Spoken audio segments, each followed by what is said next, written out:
அண்மை செய்தி. கரூர் கூட்ட நெரிசல் வழக்கில் சிபிஐ சம்மன் அனுப்பியும்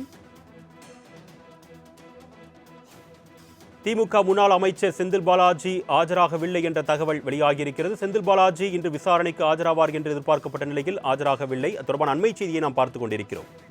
இதுகுறித்த கூடுதல் விவரங்களை செய்தியாளர் ராகவேந்தர் வழங்க நாம் கேட்கலாம். வணக்கம் ராகவேந்தர். முன்னாள் அமைச்சர் செந்தில் பாலாஜி ஆஜராவாததற்கு என்ன காரணமாக சொல்லப்படுது? கூடுதல் விவரங்கள். வணக்கம். சட்டமன்ற தேர்தலை முன்னிட்டு பல்வேறு அரசியல் நகர்வுகள் தற்போது நடைபெற்று வருகிறது.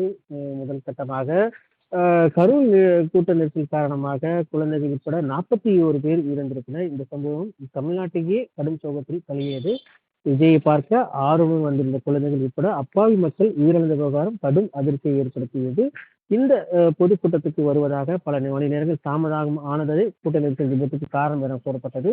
இதனிடையே இது சம்பந்தமான வழக்கை சிபிஐ விசாரித்து வருகிறது. இந்த வழக்கு சம்பந்தமாக தாவேகா தலைவர் விஜய் 2 முறை டெல்லி சிபிஐ அலுவலகத்திற்கும் ஆஜரானார். இந்த நிலையில் நாளை அவரை மீண்டும் ஆஜராக சிபிஐ விஜய்க்கு சம்மன் அனுப்பியிருந்தது. இதே போன்று தற்போது அமைச்சர் செந்தில் பாலாஜிக்கும் இது போன்ற ஒரு சம்மன் அனுப்பப்பட்டதாக சிபிஐ தரப்பில் தெரிவிக்கப்பட்டிருக்கு. சிபிஐ அதாவது இந்த கரூர் கூட்ட நெரிசல் வழக்கு தொடர்பாக முன்னாள் அமைச்சர் செந்தில் பாலாஜிக்கும் இந்த சிபிஐ சம்மன் அளிக்கப்பட்டதாகவும் சிபிஐ சம்மனை பெறவும் பதில் அளிக்கவும் மறுத்ததாகவும் செந்தில் பாலாஜி தரப்பில் ஒரு விளக்கமானது அளிக்கப்பட்டிருக்கிறது. ஏனென்றால் அந்த கரூர் கூட்ட நெரிசல் காரணமே அமைச்சர் செந்தில் பாலாஜி தான் என தாவேகா தலைவர் விஜய் குற்றம் சாட்டியிருந்தார். அதன் காரணமாகவும் இந்த சம்மன் அனுப்பப்பட்டிருந்ததாக கூறப்பட்ட நிலையில் தற்போது நாளை விஜய் ஆஜராவாரா என்ற ஒரு கேள்விக்குறியும் எழுப்பப்பட்டு வருகிறது. அதே போன்று கரூர் கூட்ட நெரிசல் காரணமாக அவருக்கும் சிபிஐ சம்மன் அளிக்கப்பட்ட நிலையில் சிபிஐ சம்மனை பெறவும் பதில் அளிக்கவும் மறுத்ததாக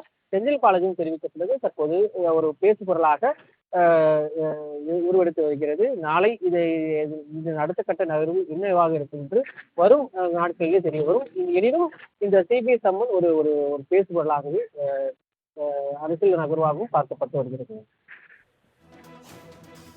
கூடுதல் விவரங்களுக்கு நன்றி ராகவேந்தர்.